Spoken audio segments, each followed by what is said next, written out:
कैसा है दल बनने वाले हैं और इंस्पेक्टर साहब खड़े हैं।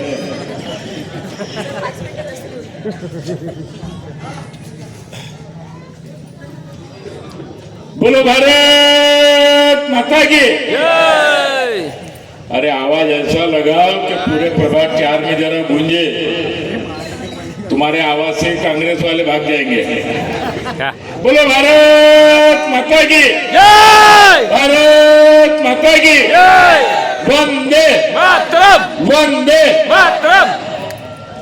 आज अपने महानगर पालिका के इस चुनाव में हमारे चारों उम्मीदवार यहाँ पर उपस्थित है। निरंजना ताई पाटिल, शेषराव जी गोतमारे, मनीषा ताई अतकरे, रामदास जी साहू, दो हमारे पूर्व नागपुर से उम्मीदवार है, तो दो हमारे उत्तर नागपुर से हमारे उम्मीदवार हैं। ये पूर्व और उत्तर का संगम ये शायद अनेक सालों से चल रहा है, लेकिन कभी कभी ऐसा भी लगता है कि आखिर पूर्व नागपुर, अगर आपने देखा होगा, देखा है ना, पूर्व नागपुर के अंदर तुम कोई भी भाग में चले जाओ, कोई भी क्षेत्र में चले जाओ, हमने पूर्व नागपुर के विकास के माध्यम से चित्र बदलने का काम किसी ने किया होगा तो हमारे सभी नगर सेवक और हम लोगों ने मिलकर भारतीय जनता पार्टी ने किया। मुझे तो कभी कभी बहुत आश्चर्य लगता है कि तुम्हारे उत्तर नागपुर के आमदार जो नितिन जी राउत है, ये कई सालों से आमदार है, कई सालों से। मैं तो बहुत जूनियर हूं उनके सामने। जब जब कांग्रेस की सरकार बनी वो मंत्री भी रहे, लेकिन मुझे आश्चर्य लगता है कि इतने सालों के बाद भी रेलवे लाइन के इधर का भाग अभी तक क्यों डेवलपमेंट नहीं हुआ, क्यों इस भाग का विकास नहीं हुआ। लेकिन उन्होंने अपना विकास बड़े पैमाने पर कर डाला। गडकरी साहब बोलते हैं ना, कांग्रेस वाले बीएड कॉलेज इसमें ही मस्त रहते, उनको कोई डेवलपमेंट का काम करने की सुस्ती नहीं। और इसलिए जिस तरीके से हमने पूर्व नागपुर को सजाया है, आज पूर्व नागपुर या नागपुर शहर का विकास का मॉडल के रूप में देख रहे हैं। आज पूर्व नागपुर में मैंने लगभग 10-12 और बीच मैंने बनाया। आज पार्टी का और भी शुरू हो गया। 1200 करोड़ रुपए गडकरी साहब ने दिया। ये कड़मना और बीच के बाजू में अपन ने आरटीओ का कार्यालय लाया, नागपुर शहर का आधा भाग करके अपन ने कार्यालय लाया। जो अपने बच्चियां रवि नगर जा रही थी, आज अपने घर में वहां पर आरटीओ के लाइसेंस वहां पर बनना शुरू हो गया। मैंने अपने पूर्व नागपुर में 6 पुलिस स्टेशन पूर्व नागपुर के अंदर लाया। मैंने अपने स्मार्ट सिटी लाया, सिम्बोसिक लाया, नरसिंह मुंजी कॉलेज लाया। नंदग्राम योजना के माध्यम से गोल्स का 25 एकड़ के अंदर वहाँ काम चालू है। हमने 300 बेड का स्वतंत्र वीर सावरकर जी के नाम से हॉस्पिटल, मेडिकल और मेयो के बाद कई हॉस्पिटल मिलाऊंगा, तो हमारे ये पूर्व नागपुर के अंदर ये हॉस्पिटल मिला है। और इसीलिए आप सभी से विनती है, ये कोई लोकसभा का चुनाव नहीं, ये कोई विधानसभा का चुनाव नहीं, ये अपनी गली का चुनाव है, अपने सामान्य कार्यकर्ताओं का चुनाव है। और कभी कभी तो ऐसा लगता है, मैं आमदार हूँ, मैं अनेक बार विचार करता हूँ कि अपन ने किसी के विभाग में जाके हस्तक्षेप नहीं करना चाहिए, क्योंकि वो भी आमदार है, मैं भी आमदार हूँ। लेकिन मैं 8 दिन पहले जब ये तुम्हारे प्रभाग 4 का रेलवे लाइन के इधर का भाग का जब मैंने दौरा किया और जब देखा मैंने, तो अधिकांश 90-95% भाग ये पूरा ऐसा का ऐसा ही पड़ा हुआ है, अनथराइज रूप में पड़ा हुआ है। यहाँ पर पानी की समस्या बड़े पैमाने पर है, रास्ते नहीं बने, गुंठेवारी के अंतर्गत अपने नियमितीकरण नहीं हुआ। मैं अभी एनआईटी का ट्रस्टी हूँ, और जिन जिन लोगों ने लेआउट के माध्यम से प्लाट लिए होंगे, जिन्होंने अपने घर बनाए होंगे, जिन्होंने अपने 3000 रुपए एनआईटी में भरे होंगे, लेआउट वाले ने पूरे पैसे ले लिया, लेकिन रजिस्ट्री करने तुम जाते हो तो 4 लाख दो, 5 लाख दो, 7 लाख दो, ऐसी बातें करता है। मैंने अभी महाराष्ट्र सरकार को बोल बोल कर टुकड़ेबंदी कायदा अपन ने लाया, शायद आपने पेपर में पढ़ा होगा, टुकड़ेबंदी कायदा हमने लाया। अभी जिनके लेआउट है, जिन्होंने आपसे पूरे पैसे ले लिए हैं, अभी उसको एक भी रुपया देने की आवश्यकता नहीं, एक भी रुपया देने की आवश्यकता नहीं।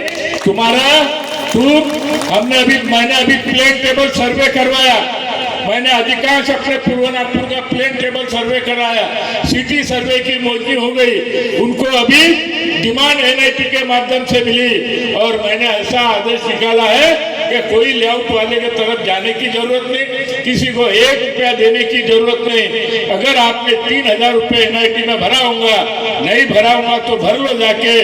मैं गारंटी लेता हूं कि इस प्रभाग के अंदर जो जो लेआउट है उसका निवेदन आप मेरे पास लाओ, हमारे चारों नगर सेवक के माध्यम से मेरे पास निवेदन लाओ, मैं उसका प्लेन टेबल सर्वे एनआईटी से करवाता हूँ, सिटी सर्वे से उसका सर्वे करवाता हूँ और आपको डिमांड देने के बाद नागपुर सुधार पन्ना सब आपको रजिस्ट्री करके देंगे। तो एक स्टैंप ड्यूटी लगने वाली, जो भी स्टैंप ड्यूटी लगेगी 25,000 के, वो उतनी ही स्टैंप ड्यूटी आपको लगेगी और आपका घर आपके नाम से करने का हम सब लोग मिलकर प्रयास वहां पर करेंगे। और ये मैंने अपने पूर्व नागपुर में किया, मैंने अपने पूर्व नागपुर में किया और इसलिए मैंने शेषराव जी को भी बोला, हमारे निरंजना ताई पाटिल को भी बोला, हमने मनीषा ताई को भी बोला, हमारे रामदास जी साहू को भी बोला, क्योंकि मेरी आदत है कि मैं किसी के विधानसभा में कभी हस्तक्षेप नहीं करता, कभी वहां पर दखल नहीं देता। लेकिन इस प्रभाग 4 के इलाके की जो हालत मैंने देखा और मैंने इनसे कहा कि आप जाके बोल दो कि ये प्रभाग 4 का जो भाग है ये मैं दत्तक में लेता हूँ और ये प्रभाग 4 का मेरे माध्यम से वहां पर होगा। मैंने 2 दिन पहले हमारे नेता नितिन जी गडकरी और फडणवीस साहब को भी बोला है कि प्रभाग 4 के अंदर जो डेवलपमेंट नहीं हुआ, कुछ भी डेवलपमेंट नहीं हुआ, उस भाग का डेवलपमेंट करने का पालक तो मैंने स्वीकारा है और आप मुझे मेरे पास निवेदन लाके देना, मैं जैसा हमारा पूर्व नागपुर बना है वैसा हमारा ये प्रभाग 4 भी बना। ये प्रभाग 4 भी ये बनेगा, ये बन सकता है, कोई इसमें लगता नहीं है, लेकिन आदमी में इच्छा शक्ति होना। ये कांग्रेस वाले तुमको मूर्ख बनाते, वोट लेने का काम करते, कोई काम नहीं करते।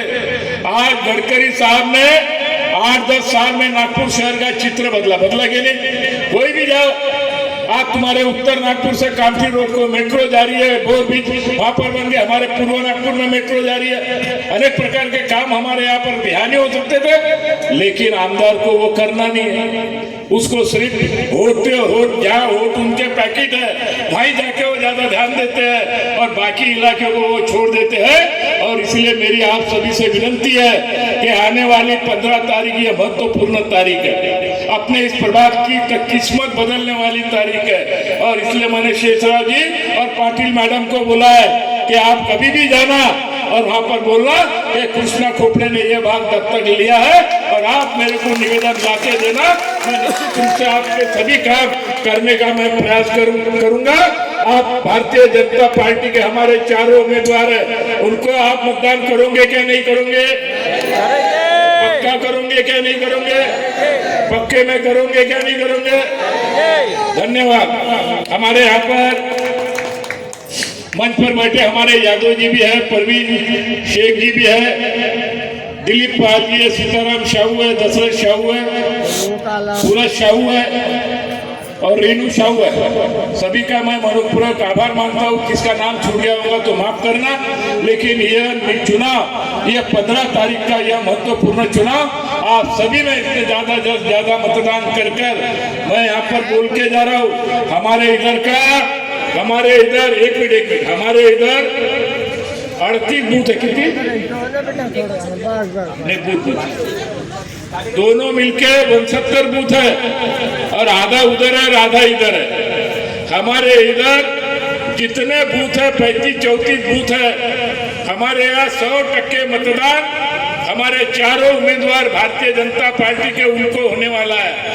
आप चारों उम्मीदवार इस प्रभाग 4 से आप 100% मतदान करिए और मैं विकास की गारंटी आपको देके जाता हूं।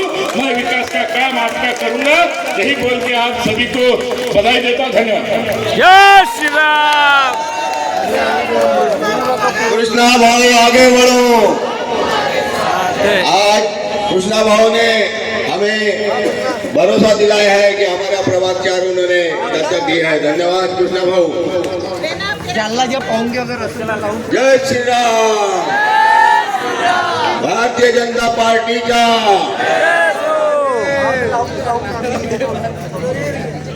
वारे कमाल, वारे कमाल।